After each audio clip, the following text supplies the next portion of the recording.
회의 시작하겠습니다. 우리 성일종 위원님께서 오늘 마지막 회의라고 말하라고 하는데 마지막에 하려고 했는데 오늘 저로서는 마지막 비대위가 되는 것 같습니다. 현안 몇 가지 이야기하고 마무리하겠습니다. 고 이건희 삼성 회장 유족이 상속세 납부 시한을 앞두고 사상 최대의 사회공헌 계획을 공개했습니다. 국가 경제 발전에 기여하고 인류의 건강과 삶의 질을 높이는 것이 기업의 사명이라는 고 이 회장의 유지에 따라서 사회공헌과 사회환원을 실천하겠다는 삼성 일가의 아름다운 기부에 감사와 경의를 표합니다. 납부는 의무이자 보국이라는 유족들과 사회공헌을 통해 사업보국이라는 창업 이념을 실천하겠다는 삼성의 기업 정신에도 박수를 보냅니다. 어제 저녁에 국민의당 안철수 대표와 만나서 합당에 관한 논의를 했습니다. 원칙적으로 많은 부분에서 의견 일치를 보았습니다만은 세부적으로 조율이 필요한 부분도 있어서 후임 당 대표가 선출되면 논의를 계속 이어가기로 그렇게 했습니다. 정부와 민주당이 끝내 암호화폐 과세를 하겠다는 방침을 고수하고 있습니다. 소득이 있는 곳에 과세한다는 기본 원칙을 관철하고자 한다면 하루에도 수십 번씩 늘뛰게 하는 투기적 불법 행위와 불공정 행위를 통제하고 관리하는 제도적 장치를 만드는 것이 먼저입니다.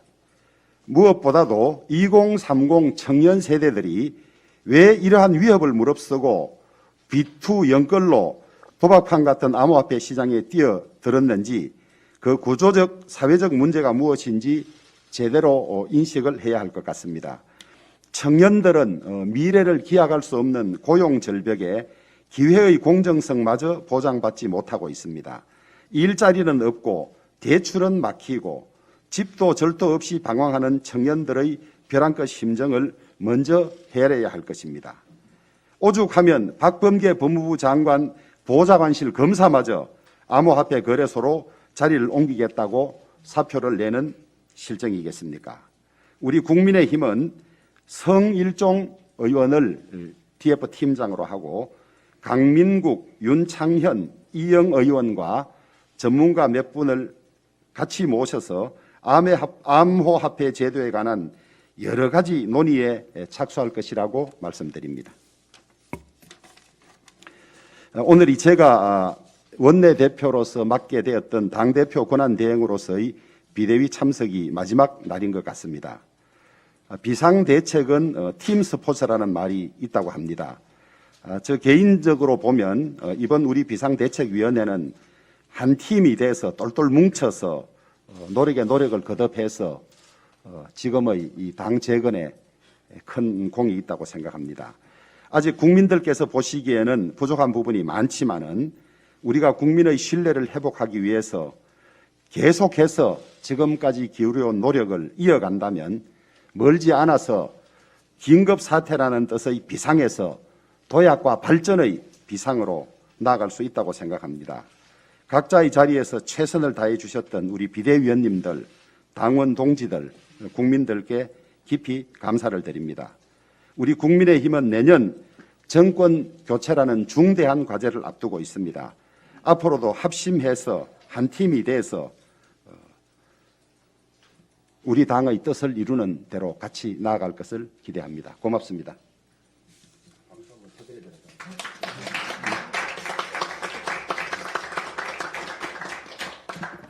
전달할 거 없습니다.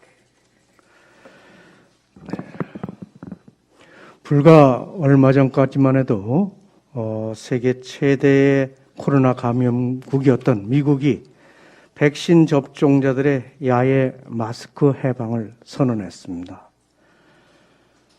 그런데 우리나라는 코로나 방역조차 문재인 정권의 트레이드마크인 내로남불 이중 잣대를 적용해서 방역 당국의 신뢰를 스스로 무너뜨리고 있습니다. 중앙사고수습본부는 대통령 5인 만찬에 대해서 방역수칙 위반이 아니라고 확인했습니다. 이는 전형적인 유권무죄, 무권유죄라는 방역수칙 해석이자 대통령에게만 방역특혜권을 부여한 이중잣대의 전형입니다.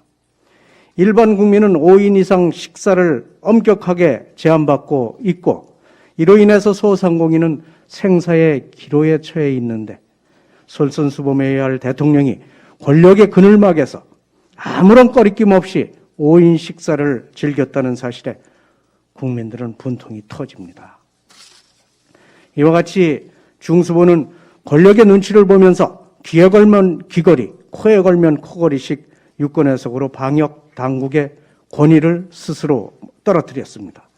대통령의 방역 특혜를 온 국민이 지켜봤는데 일선 공무원들이 무슨 낯으로 방역 현장을 단속할 수 있을지 우려스럽습니다. 한편 대통령이 방역 특혜를 누리는 것과는 사뭇 대조적인 일이 육군에서 벌어졌습니다. 육군은 코로나 방역을 핑계로 훈련병들에게 양치를 3일에 한 번씩만 허용하고 또 일주일이 넘도록 샤워를 못하게 막았다고 합니다. 이는 방역이 아닌 매우 심각한 인권 침해입니다. 국민은 문재인 정부의 코로나 상황 판단 미스로 1년이 넘도록 마스크의 굴레에서 벗어나지 못하고 시시때때로 바뀌는 방역 수칙에 적응하느라 정신이 혼미할 지경입니다.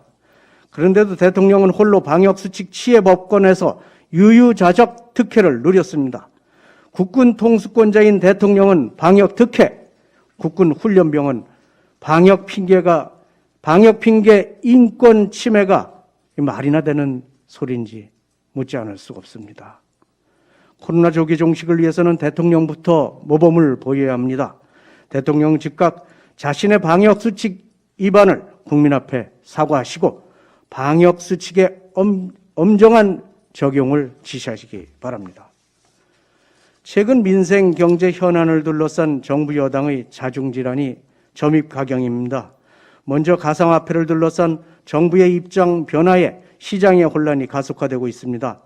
문재인 정권 초기인 2017년 12월 금융위는 가상화폐의 투자 손실을 방지해야 한다면서 관련 제도 마련을 예고한 바 있습니다. 그런데 이제 와서 금융자산이 아니다란 또는 보호 대상이 아니다라면서 정부의 제도 도입을 기대했던 국민을 기만했습니다. 더욱 기가 찬 것은 이미 커질 대로 커진 가상화폐 시장을 보호할 수 없다면서도 이로 인한 소득에는 내년 1월 1일부터 20%에 달하는 세금을 매길 계획입니다. 국민을 보호할 수는 없지만 세금은 받아야겠다는 날강도 심보가 아닐 수가 없습니다. 뿐만 아니라 당정 간의 엇박자도 국민의 불안을 가중시키고 있습니다. 정무위 민주당 간사는 가상자산에 대해 과세를 하는 나라는 이에 대한 법적 테두리도 갖고 있다고 총리 대행과 금융위원장의 입장을 공개적으로 반박했습니다. 정부 여당 간에 조율되지 않은 정책을 중구난방식으로 내놓다 보니까 시장은 극도의 혼란을 겪는 것입니다. 민생 경제를 혼탁하게 하는 정부 여당의 엇박자는 부동산 정책도 마찬가지입니다. 특히 부동산 세금 문제를 둘러싼 여당의 말은 조변 석계 수준입니다. 당분간 부동산 세금 관련 논의는 없다더니 배제하지는 않을 것이라고 말을 바꾸고 또 그 다음 날은 중점 과제는 아니다면서 수위를 조절해 나가고 있습니다. 그에 앞서서 종부세를 상위 1, 2%에만 부과하겠다고 정책 수정을 예고하더니 기재부로부터 과세 기준으로 부적절하다고 제지당하기도 했습니다. 이 모든 정책 방향이 지난 재보궐선거 후 20여일 동안 나온 이야기라는 게 믿기지 않을 만큼 예측불능 수준의 말들이 쏟아져 나오고 있습니다. 국민을 안심시켜야 할 정부 여당이 온갖 현안에서 갈팡질팡을 반복하면서 혼선을 부채질하고 있으니 시장의 불안정만 가중되고 있습니다. 정부 여당은 아니면 말고식 설익은 정책 남발을 중단하고 진중한 자세로 정책 설계에 임해주시기 바랍니다. 저는 지난 월요일 정책 혼선을 조속히 바로잡기 위해서 여야 정책위 의장이 함께하는 여야정 정책협의체를 제안드린 바 있습니다. 그런데 더불어민주당은 지금까지 어떠한 답변도 내놓지 않고 있습니다. 정부 여당의 전향적인 자세를 다시 한번 촉구하는 바입니다. 아울러 우리 국민의힘은 조속한 혼란 수습을 위해서 독자적인 대안 마련도 준비하고 있다는 말씀을 드립니다.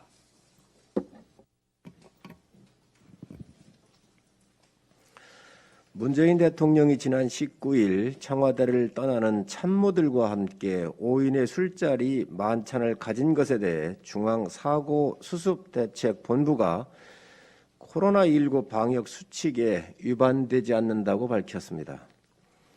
국가를 위해 방역 수칙을 지키며 희생하고 있는 소상공인들과 자영업자들이 눈에 피눈물이 나게 하는 최악의 방역 내로남불입니다. 중수본은 국정 운영에 대한 의견 청취나 메시지 전달, 당부 등 대통령의 고유 업무 수행을 위한 목적의 모임에 대해서는 사적 모임이라고 하는 것에 해석 범위에 들어가지 않는다라고 밝혔습니다. 청와대를 떠나는 참모진들과 송별회하는 것이 무슨 대통령의 고유 업무입니까? 지금 일반 기업에서는 새로운 직원들이 들어오거나 떠날 때 환영회나 송별회를 꿈도 꾸지 못하고 있습니다. 해당 송별회는 공개 행사도 아니었고 떠나는 참모들에게 수고했다며 식사와 술을 대접하는 대통령의 사적인 자리였습니다. 일반 국민들이 지금 이 시국에 이런 만찬 모임을 가졌다면 분명히 방역수칙 위반으로 과태료를 물게 되었을 것입니다. 문재인 정부는 공무원들에게 사적 모임과 회식 금지 권고를 내리면서 불시 현장 점검까지 하겠다고 엄포를 놓았는데 대통령과 청와대 참모들은 공무원 아닙니까? 대통령께서 그동안 고생한 참모들에게 식사 대접을 하고 싶어하는 마음은 충분히 이해합니다. 솔직하게 국민 앞에 설명하고 사과하면 넘어갈 수도 있는 일이었습니다. 그런데 대통령을 한 점 티끌도 없는 사람으로 만들기 위해 방역마저 내로남불로 적용하는 이 정부의 행태는 생계에 심각한 위협을 받으면서까지 방역 수칙을 지키고 있는 모든 소상공인들과 자영업자들을 절망시키고 있습니다. 지금이라도 국민 앞에 사과하시기 바랍니다.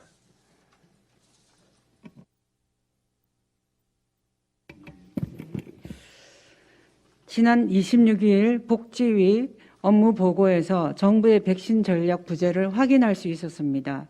지난해 11월 17일 박능우 전 보건복지부 장관의 화이자 계약 재촉 발언, 웃돈을 주지 못해 물량과 시기에서 불리해졌다는 인터뷰 진위를 질병청장에게 질의했고 청장은 예산 등의 조건 검토에 시간이 소요됐다고 했습니다. 한마디로 돈 걱정하느라 화이자 백신 공급이 늦어진 것입니다. 백신은 속도전이고 지금 집단 면역을 달성한 이스라엘 등은 이에 충실했습니다. 반면 우리는 정책 결정자의 판단 미스로 실기했습니다. 그 대가는 국민의 고통입니다. 백신 7,900만 명분 구매 비용이 3조 8천억 원이고 1에서 4차 재난지원금은 약 52조 원입니다. 재난지원금 대비 백신 비용은 13배가 넘습니다. 이런 점을 감안하면 보다 과감하게 결정하고 신속히 계약을 체결했어야 합니다. 당연히 지난해 계약을 했다면 물량이나 공급 시기에서 유리한 조건에 계약 체결할 수 있었을 것으로 판단됩니다. 이런 부분을 지적하고 추후 개선을 요구하는 것은 국민 건강을 위해 당연함에도 대통령께서는 이런 비판조차 수용하지 않고 백신 문제를 정치화하지 말라고 했습니다. 정부의 정책 실패를 덮고자 하는 악의적 수사입니다. 대통령께 묻습니다.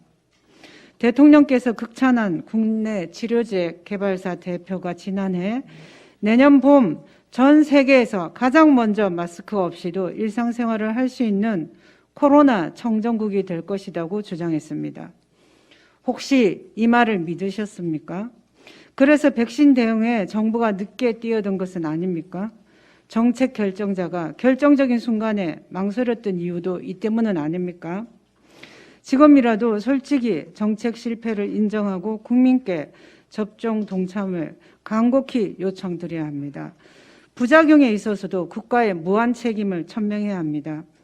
부작용 발생 시 선지원을 제도화하고 소재기 시에 인과관계가 추정되고 인과관계가 없음을 정부가 입증하도록 해야 합니다.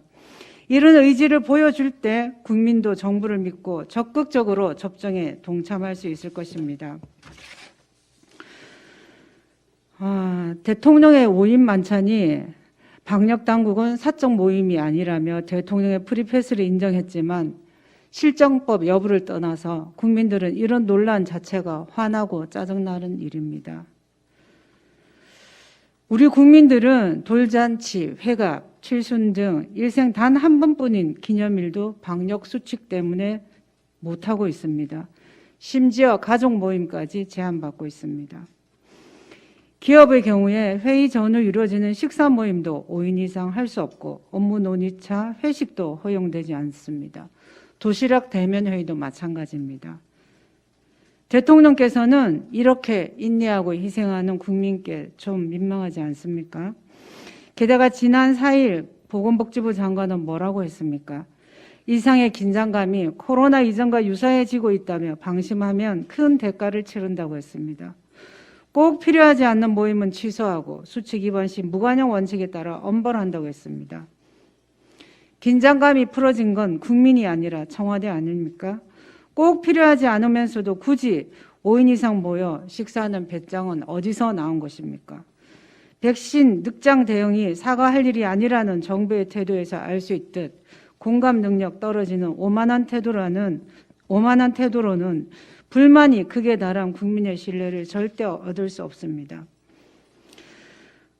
K방역은 자유권 제한을 기꺼이 감수한 우리 국민 덕분에 성공할 수 있었습니다. 일방적인 행정명령으로 재산권이 침해되었다면 국가는 그런 국민을 보호할 헌법상 의무가 있습니다. 지금 우리 국민의힘 최성재 의원은 18일째 철야 천막 농성 중입니다. 국가는 소상공인 자영업자에게 손실보상 소급 적용으로 그 의무를 다하시기 바랍니다.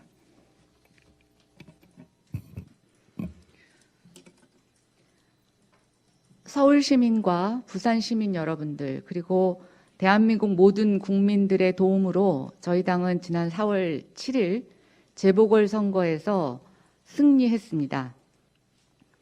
다시 한번 감사드립니다. 이 승리를 이끈 데는 김종인 위원장님의 리더십도 큰 역할을 하셨습니다.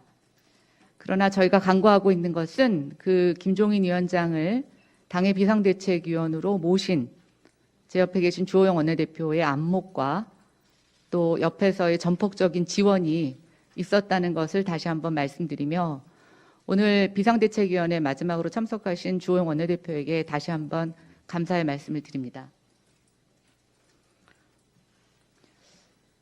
임기 마지막인데도 어저께까지 안철수 대표와 합당 문제까지도 논의해 주셨다고 하니 그것도 감사드립니다. 문제는 저희 정당 역사상 몇 성공 사례가 없는 비상대책위원회의 성공 사례가 마지막까지 잘 마무리가 되려면 내일 원내대표 선거로 인해서 선출되는 신임 원내대표의 역할이 매우 중요하다고 생각이 듭니다. 이 두 분의 노력과 또 많은 협조로 인해서 우리가 이제 성공의 첫 단추를 열었다면 나머지는 후임에 오시는 원내대표와 또 원내에 계신 의원님들, 원내 당원들 모두의 노력이 필요하다고 생각됩니다. 부디 아직까지는 성공적으로 평가되고 있는 이 비대위가 했던 변화와 혁신의 노력을 중단시키지 마시고 계속 이어가 주실 것을 당부드립니다. 마지막으로 부동산 정책이 꼭 고장난 신호등 같습니다. 지금 정부 여당이 내놓고 있는 여러 가지 규제 완화와 정책 방향에 대한 신호등이 꼭 빨간색, 노란색, 화살표, 파란색이 다 동시에 켜지는 고장난 신호등 같습니다. 신호등은 시장에서 행동하는 사람들에게 특정한 신호를 주면서 질서를 유지하는 데 그 역할이 있습니다. 만약에 신호등이 제대로 된 사인을 주지 못한다면 그 신호등은 필요가 없습니다. 지금 민주당도 당대표 선거 등을 앞두고 혼란이 있을 것으로 예상이 됩니다만 하루속히 이 고장난 신호등을 고치시든지 아니면 신호등을 통째로 바꾸시든지 특단의 조치를 내주실 것을 부탁드립니다. 이러다가 정말 대형 사고가 날 것 같습니다.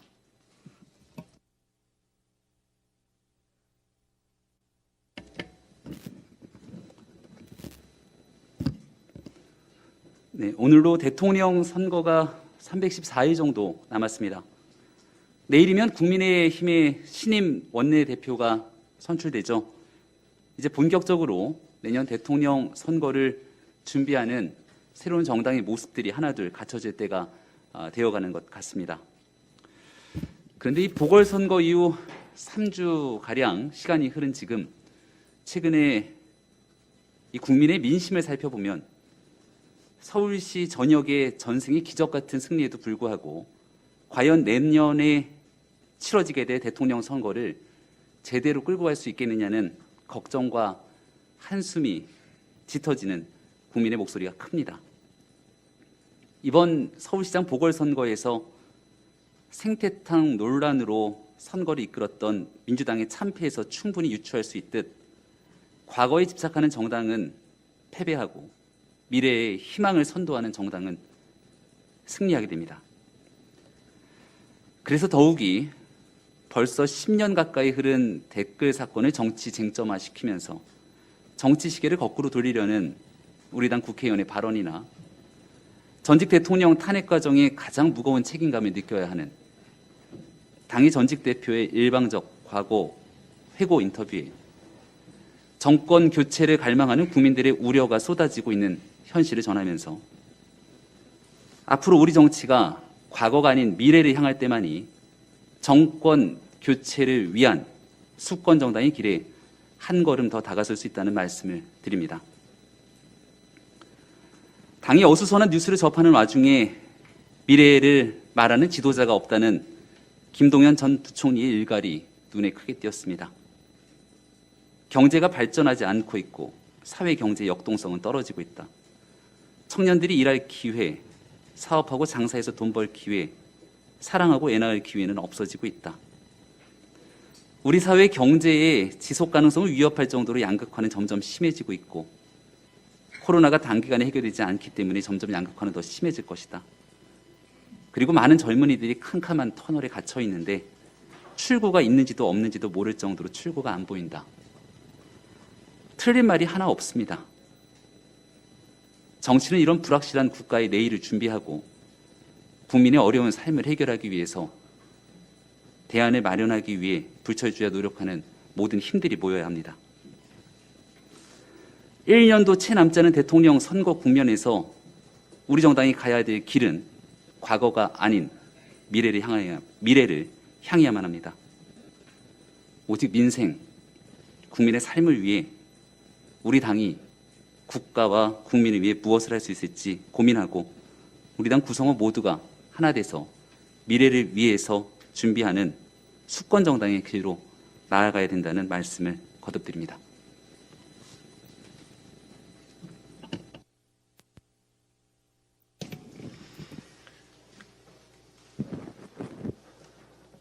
어제 저와 동갑내기인 한 청년이 문재인 대통령을 비판한 전단지를 살포한 혐의로 검찰에 송치되었습니다.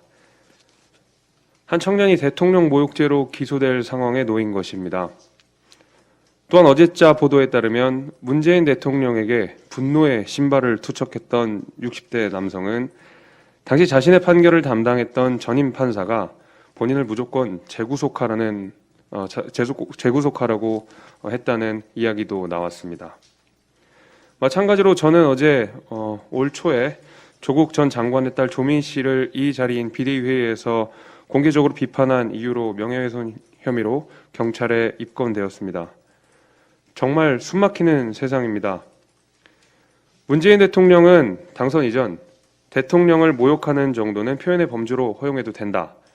대통령 욕해서 기분이 풀리면 그것도 좋은 일이라고 했습니다. 조국 전 장관은 민주국가에서 정치인 등 공인에 대한 통렬한 풍자와 비판이 허용되며 그것에 대해서는 본인 자신도 예외가 아니라고 말했습니다. 법적 제재가 내려져서도 안 된다고 했습니다. 하지만 문재인 정부의 실상은 어떻습니까? 대통령과 권력자를 비판하면 신성모독 최고존엄 모독으로 처벌받습니다. 청년이고 노인이고를 가리지 않습니다. 겁박의 시대가 된 것입니다. 자유와 민주를 내세웠던 문재인 정부 4년차, 이제 문재인 대통령과 조국 일가는 볼드모트 같은 존재가 되어가는 게 아닌가 싶습니다. 어제에 이어 저는 제 학창시절 형법 교수였던 조국 전 장관께 공식적으로 다시 묻습니다. 조민 씨가 제가 사는 동네 유일한 대형 병원에 의사로 오게 된 것을 비판한 것을 가지고 명예훼손으로 처벌받게 된 이 상황이 과연 당신께서 우리에게 가르쳤던 법과 정의와 자유에 맞는지 다시 한번 묻습니다.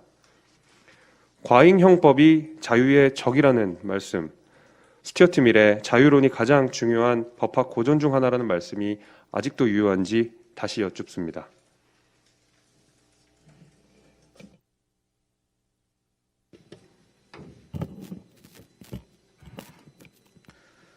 저는 오늘 대통령의 그릇에 대해 한 말씀 올리고자 합니다. 지난 2019년 문재인 대통령 비판 전단을 뿌린 30대 김모 씨가 3년간 수사를 끝으로 모욕죄로 검찰에 송치될 위기에 처했습니다. 모욕죄는 대통령 자신 또는 변호인이 직접 고소해야만 기소가 가능한 이른바 친고죄입니다. 대체 언제부터 대한민국 최고 권력자가 본인을 욕하는 한 젊은이를 대상으로 이렇게 치졸하고 편협하게 대처해 왔는지 참으로 서글프기 그지없습니다. 당신의 가장 친한 친구셨던 고 노무현 대통령을 회상해 보시기 바랍니다. 대통령을 욕함으로써 주권자의 스트레스가 해소될 수만 있다면 기쁜 마음으로 그것을 들을 수 있다던 고 노무현 대통령의 배려가 참으로 그립습니다. 그것도 그분의 가장 친한 친구였던 문재인을 통해 노무현을 그리워하게 되다니 대체 문재인 대통령의 초심은 어디에 있는지 여쭙고 싶습니다. 노무현의 친구로 대통령의 자리까지 오르신 문재인 대통령께서 여전히 그분으로부터 배운 바를 제대로 실천하지 못하고 계시니 문재인 보유국의 표현의 자유는 앞으로도 가시밭길입니다. 대통령의 그릇은 남달라야 합니다. 대통령은 다른 것도 아닌 한 국가의 최고 지도자입니다. 민주주의 사회 내 다양한 의견들을 수렴하고 경우에 따라서는 본인에 대한 어떠한 혹독한 비판에 대해서도 포용적인 태도를 지녀야 하는 것이 올바른 자세일 것입니다. 안타깝게도 이번 사건을 통해 대한민국 대통령의 그릇은 간장종지에 불과했음을 목도하고 말았습니다. 간절히 바랍니다. 영원히 유지될 수 없는 권력의 단맛에 취해 초심을 찾지 못하고 계신 문재인 대통령의 방황이 하루빨리 종지부를 찍으실 것을 당부드립니다. 어설프게 본인을 비판한 30대 청년과 싸우는 유치함을 내려놓으시고 남은 임기 가운데 국민을 위한 포용 있는 배려의 정치를 실천하시기 바랍니다. 당신의 가장 친한 친구 노무현에게 배우시기 바랍니다.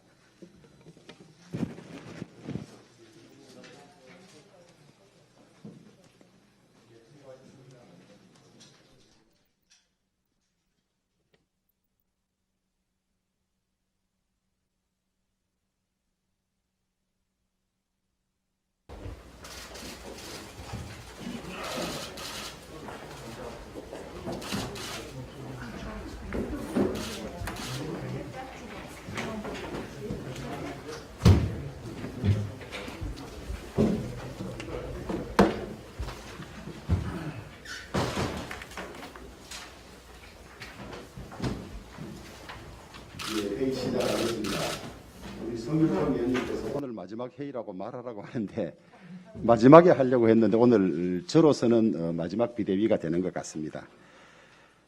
현안 몇 가지 이야기하고 마무리하겠습니다. 고 이건희 삼성 회장 유족이 상속세 납부 시한을 앞두고 사상 최대의 사회공헌 계획을 공개했습니다. 국가 경제 발전에 기여하고 인류의 건강과 삶의 질을 높이는 것이 기업의 사명이라는 고 이 회장의 유지에 따라서 사회공헌과 사회환원을 실천하겠다는 삼성 일가의 아름다운 기부에 감사와 경의를 표합니다. 납부는 의무이자 보국이라는 유족들과 사회공헌을 통해 사업 보국이라는 창업 이념을 실천하겠다는 삼성의 기업 정신에도 박수를 보냅니다. 어제 저녁에 국민의당 안철수 대표와 만나서 합당에 관한 논의를 했습니다. 원칙적으로 많은 부분에서 의견 일치를 보았습니다만은 세부적으로 조율이 필요한 부분도 있어서 후임 당 대표가 선출되면 논의를 계속 이어가기로 그렇게 했습니다. 정부와 민주당이 끝내 암호화폐 과세를 하겠다는 방침을 고수하고 있습니다. 소득이 있는 곳에 과세한다는 기본 원칙을 관철하고자 한다면 하루에도 수십 번씩 널뛰게 하는 투기적 불법 행위와 불공정 행위를 통제하고 관리하는 제도적 장치를 만드는 것이 먼저입니다. 무엇보다도 2030 청년 세대들이 왜 이러한 위협을 무릅쓰고 비투 연끌로 도박판 같은 암호화폐 시장에 뛰어들었는지 그 구조적 사회적 문제가 무엇인지 제대로 인식을 해야 할 것 같습니다. 청년들은 미래를 기약할 수 없는 고용 절벽에 기회의 공정성마저 보장받지 못하고 있습니다. 일자리는 없고 대출은 막히고 집도 절도 없이 방황하는 청년들의 벼랑끝 심정을 먼저 헤아려야 할 것입니다. 오죽하면 박범계 법무부 장관 보좌관실 검사마저 암호화폐 거래소로 자리를 옮기겠다고 사표를 내는 실정이겠습니까? 우리 국민의힘은 성일종 의원을 TF 팀장으로 하고 강민국, 윤창현, 이영 의원과 전문가 몇 분을 같이 모셔서 암호화폐 제도에 관한 여러 가지 논의에 착수할 것이라고 말씀드립니다. 오늘이 제가 원내대표로서 맡게 되었던 당대표 권한대행으로서의 비대위 참석이 마지막 날인 것 같습니다. 비상대책은 팀 스포츠라는 말이 있다고 합니다. 저 개인적으로 보면 이번 우리 비상대책위원회는 한 팀이 돼서 똘똘 뭉쳐서 노력을 거듭해서 지금의 이 당 재건에 큰 공이 있다고 생각합니다.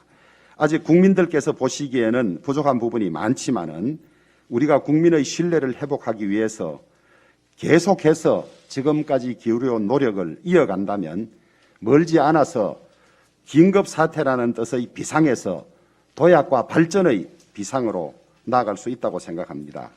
각자의 자리에서 최선을 다해 주셨던 우리 비대위원님들, 당원 동지들, 국민들께 깊이 감사를 드립니다. 우리 국민의힘은 내년 정권 교체라는 중대한 과제를 앞두고 있습니다. 앞으로도 합심해서 한 팀이 돼서 우리 당의 뜻을 이루는 대로 같이 나아갈 것을 기대합니다. 고맙습니다.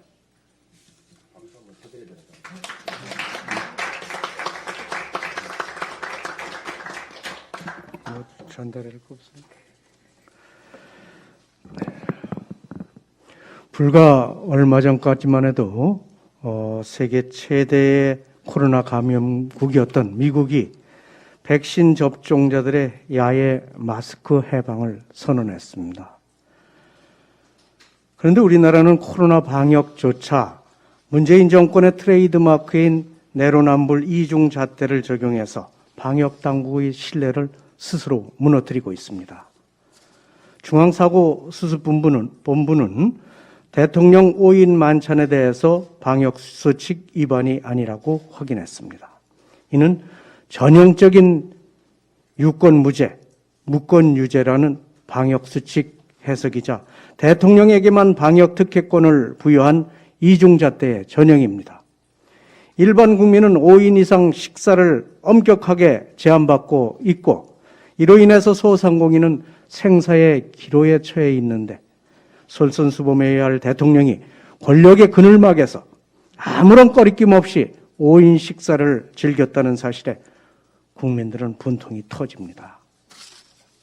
이와 같이 중수부는 권력의 눈치를 보면서 귀에 걸면 귀걸이, 코에 걸면 코걸이식 유권해석으로 방역 당국의 권위를 스스로 떨어뜨렸습니다.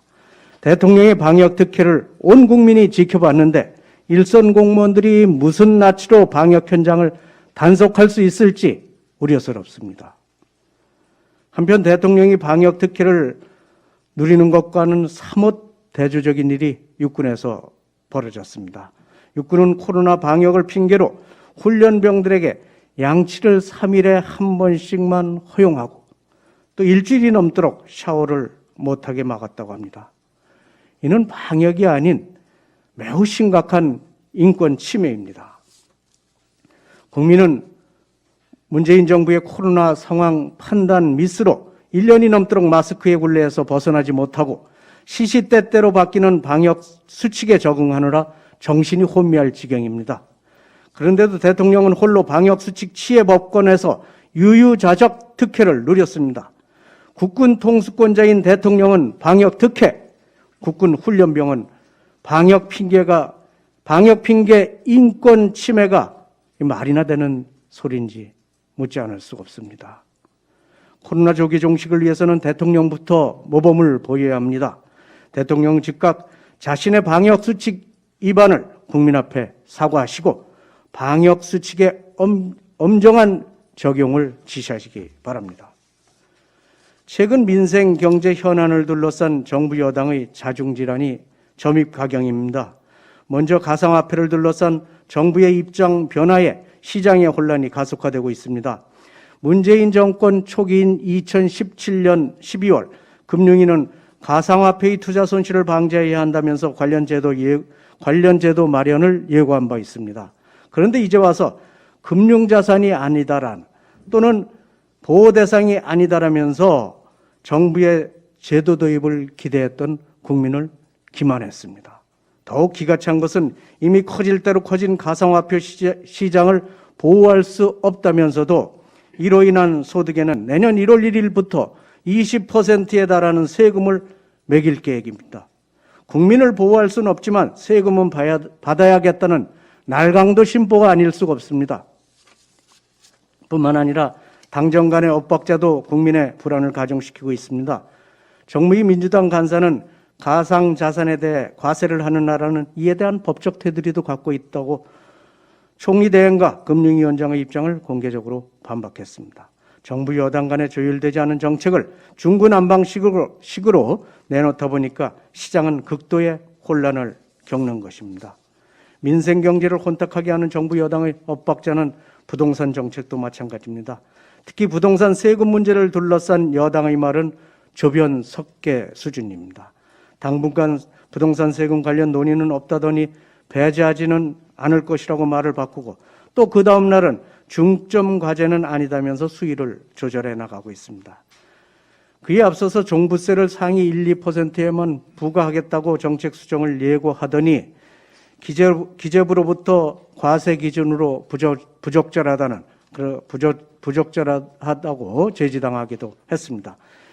이 모든 정책 방향이 지난 재보궐선거 후 20여일 동안 나온 이야기라는 게 믿기지 않을 만큼 예측불능 수준의 말들이 쏟아져 나오고 있습니다. 국민을 안심시켜야 할 정부 여당이 온갖 현안에서 갈팡질팡을 반복하면서 혼선을 부채질하고 있으니 시장의 불안정만 가중되고 있습니다. 정부 여당은 아니면 말고식 설익은 정책 남발을 중단하고 진중한 자세로 정책 설계에 임해 주시기 바랍니다. 저는 지난 월요일 정책 혼선을 조속히 바로잡기 위해서 여야 정책위 의장이 함께하는 여야정 정책협의체를 제안드린 바 있습니다. 그런데 더불어민주당은 지금까지 어떠한 답변도 내놓지 않고 있습니다. 정부 여당의 전향적인 자세를 다시 한번 촉구하는 바입니다. 아울러 우리 국민의힘은 조속한 혼란 수습을 위해서 독자적인 대안 마련도 준비하고 있다는 말씀을 드립니다.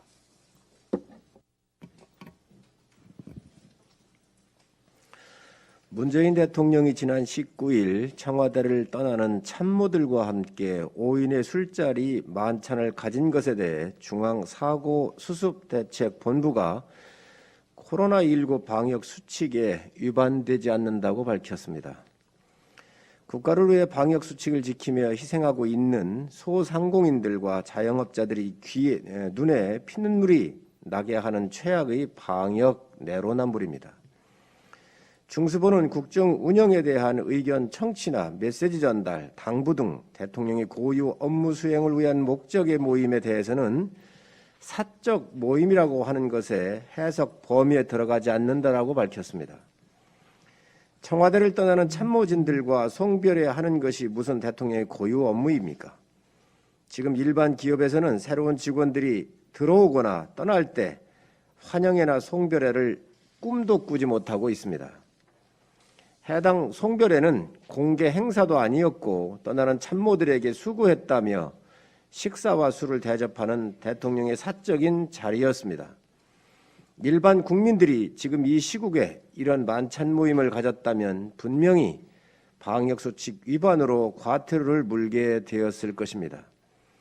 문재인 정부는 공무원들에게 사적 모임과 회식 금지 권고를 내리면서 불시 현장 점검까지 하겠다고 엄포를 놓았는데 대통령과 청와대 참모들은 공무원 아닙니까?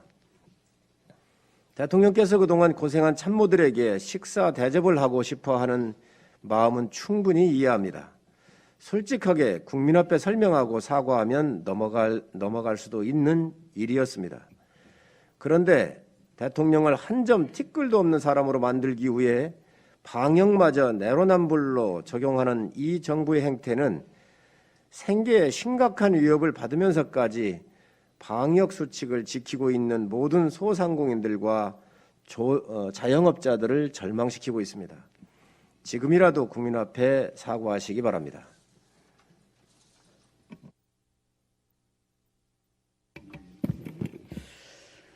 지난 26일 복지위 업무 보고에서 정부의 백신 전략 부재를 확인할 수 있었습니다. 지난해 11월 17일 박능우 전 보건복지부 장관의 화이자 계약 재촉 발언, 웃돈을 주지 못해 물량과 시기에서 불리해졌다는 인터뷰 진위를 질병청장에게 질의했고 청장은 예산 등의 조건 검토에 시간이 소요됐다고 했습니다. 한마디로 돈 걱정하느라 화이자 백신 공급이 늦어진 것입니다. 백신은 속도전이고 지금 집단 면역을 달성한 이스라엘 등은 이에 충실했습니다. 반면 우리는 정책 결정자의 판단 미스로 실기했습니다. 그 대가는 국민의 고통입니다. 백신 7,900만 명분 구매 비용이 3조 8천억 원이고 1에서 4차 재난지원금은 약 52조 원입니다. 재난지원금 대비 백신 비용은 13배가 넘습니다. 이런 점을 감안하면 보다 과감하게 결정하고 신속히 계약을 체결했어야 합니다. 당연히 지난해 계약을 했다면 물량이나 공급 시기에서 유리한 조건에 계약 체결할 수 있었을 것으로 판단됩니다.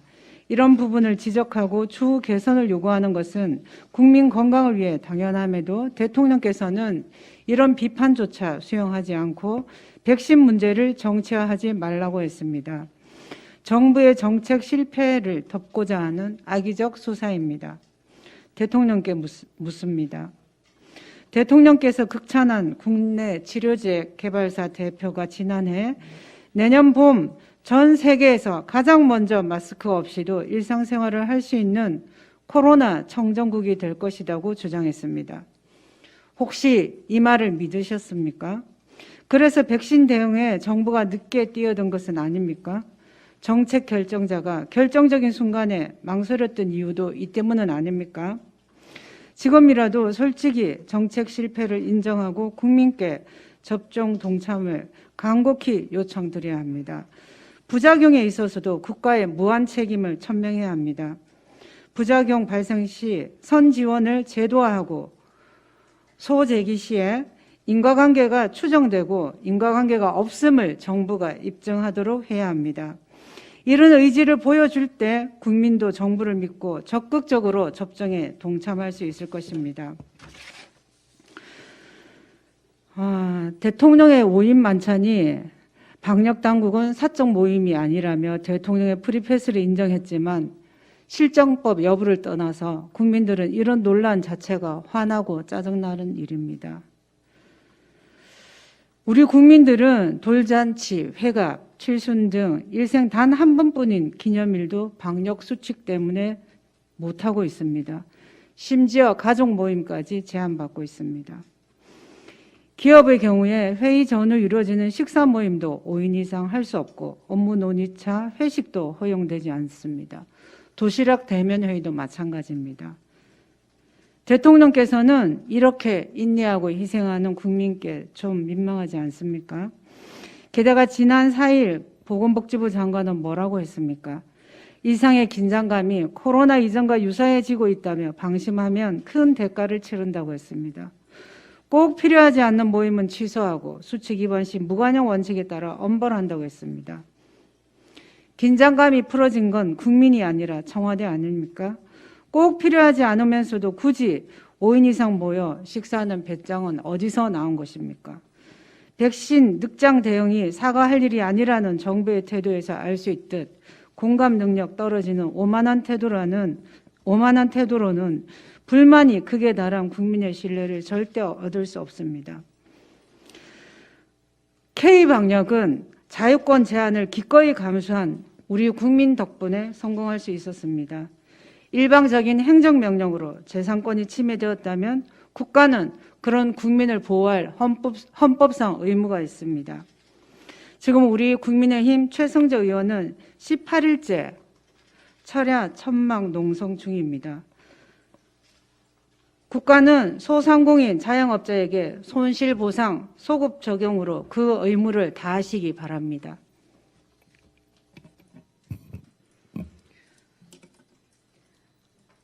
서울 시민과 부산 시민 여러분들 그리고 대한민국 모든 국민들의 도움으로 저희 당은 지난 4월 7일 재보궐선거에서 승리했습니다. 다시 한번 감사드립니다. 이 승리를 이끈 데는 김종인 위원장님의 리더십도 큰 역할을 하셨습니다. 그러나 저희가 간구하고 있는 것은 그 김종인 위원장을 당의 비상대책위원으로 모신 제 옆에 계신 주호영 원내대표의 안목과 또 옆에서의 전폭적인 지원이 있었다는 것을 다시 한번 말씀드리며 오늘 비상대책위원회 마지막으로 참석하신 주호영 원내대표에게 다시 한번 감사의 말씀을 드립니다. 임기 마지막인데도 어저께까지 안철수 대표와 합당 문제까지도 논의해 주셨다고 하니 그것도 감사드립니다. 문제는 저희 정당 역사상 몇 성공 사례가 없는 비상대책위원회의 성공 사례가 마지막까지 잘 마무리가 되려면 내일 원내대표 선거로 인해서 선출되는 신임 원내대표의 역할이 매우 중요하다고 생각이 듭니다. 이 두 분의 노력과 또 많은 협조로 인해서 우리가 이제 성공의 첫 단추를 열었다면 나머지는 후임에 오시는 원내대표와 또 원내에 계신 의원님들, 원내 당원들 모두의 노력이 필요하다고 생각됩니다. 부디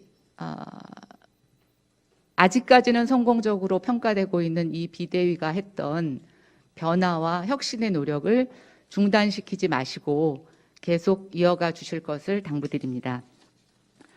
마지막으로 부동산 정책이 꼭 고장난 신호등 같습니다. 지금 정부 여당이 내놓고 있는 여러 가지 규제 완화와 정책 방향에 대한 신호등이 꼭 빨간색, 노란색, 화살표, 파란색이 다 동시에 켜지는 고장난 신호등 같습니다. 신호등은 시장에서 행동하는 사람들에게 특정한 신호를 주면서 질서를 유지하는 데 그 역할이 있습니다. 만약에 신호등이 제대로 된 사인을 주지 못한다면 그 신호등은 필요가 없습니다.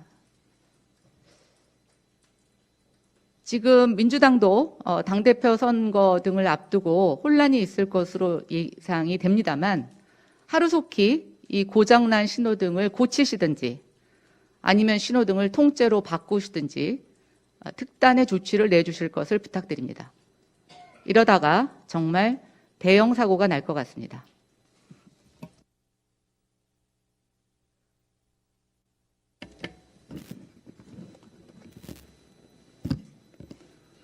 네, 오늘로 대통령 선거가 314일 정도 남았습니다.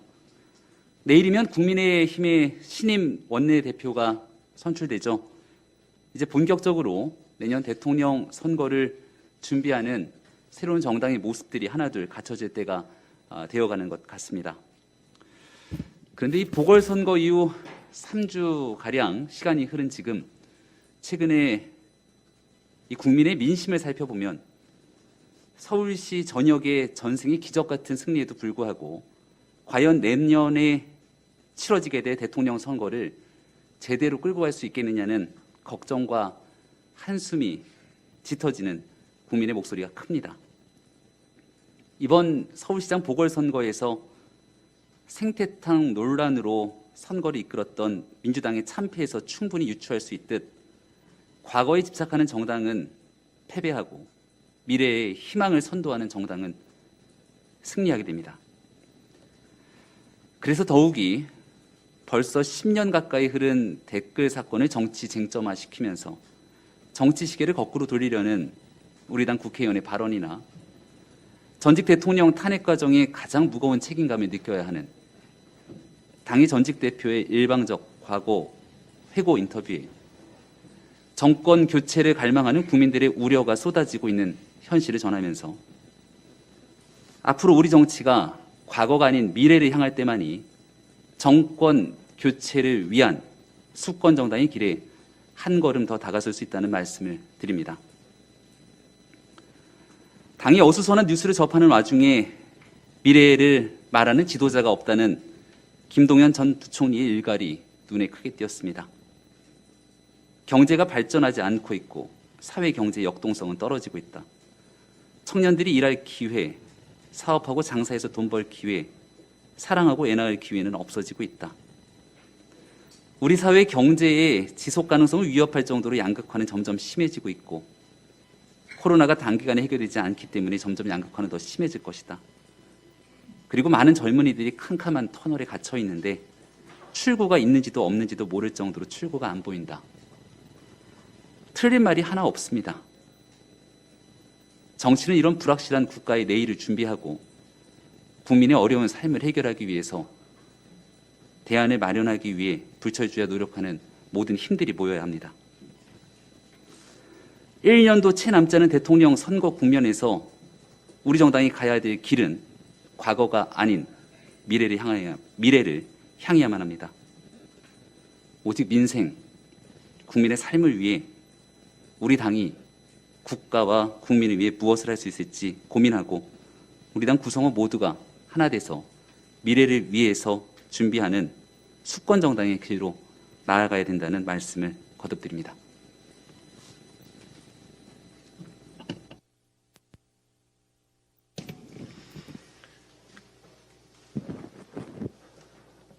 어제 저와 동갑내기인 한 청년이 문재인 대통령을 비판한 전단지를 살포한 혐의로 검찰에 송치되었습니다.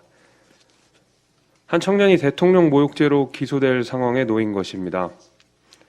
또한 어제자 보도에 따르면 문재인 대통령에게 분노의 신발을 투척했던 60대 남성은 당시 자신의 판결을 담당했던 전임 판사가 본인을 무조건 재구속하라고 했다는 이야기도 나왔습니다. 마찬가지로 저는 어제 올 초에 조국 전 장관의 딸 조민 씨를 이 자리인 비대위회의에서 공개적으로 비판한 이유로 명예훼손 혐의로 경찰에 입건되었습니다. 정말 숨막히는 세상입니다. 문재인 대통령은 당선 이전 대통령을 모욕하는 정도는 표현의 범주로 허용해도 된다. 대통령 욕해서 기분이 풀리면 그것도 좋은 일이라고 했습니다. 조국 전 장관은 민주국가에서 정치인 등 공인에 대한 통렬한 풍자와 비판이 허용되며 그것에 대해서는 본인 자신도 예외가 아니라고 말했습니다. 법적 제재가 내려져서도 안 된다고 했습니다. 하지만 문재인 정부의 실상은 어떻습니까? 대통령과 권력자를 비판하면 신성 모독 최고 존엄 모독으로 처벌받습니다. 청년이고 노인이고를 가리지 않습니다. 겁박의 시대가 된 것입니다. 자유와 민주를 내세웠던 문재인 정부 4년차, 이제 문재인 대통령과 조국 일가는 볼드모트 같은 존재가 되어가는 게 아닌가 싶습니다. 어제에 이어 저는 제 학창시절 형법 교수였던 조국 전 장관께 공식적으로 다시 묻습니다. 조민 씨가 제가 사는 동네 유일한 대형 병원에 의사로 오게 된 것을 비판한 것을 가지고 명예훼손으로 처벌받게 된 이 상황이 과연 당신께서 우리에게 가르쳤던 법과 정의와 자유에 맞는지 다시 한번 묻습니다. 과잉형법이 자유의 적이라는 말씀, 스튜어트 밀의 자유론이 가장 중요한 법학 고전 중 하나라는 말씀이 아직도 유효한지 다시 여쭙습니다.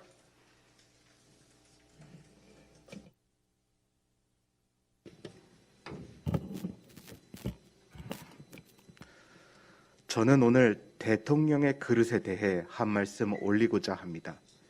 지난 2019년 문재인 대통령 비판 전단을 뿌린 30대 김모 씨가 3년간 수사를 끝으로 모욕죄로 검찰에 송치될 위기에 처했습니다.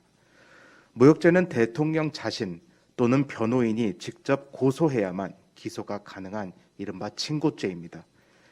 대체 언제부터 대한민국 최고 권력자가 본인을 욕하는 한 젊은이를 대상으로 이렇게 치졸하고 편협하게 대처해 왔는지 참으로 서글프기 그지없습니다.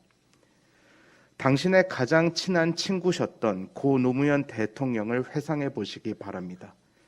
대통령을 욕함으로써 주권자의 스트레스가 해소될 수만 있다면 기쁜 마음으로 그것을 들을 수 있다던 고 노무현 대통령의 배려가 참으로 그립습니다.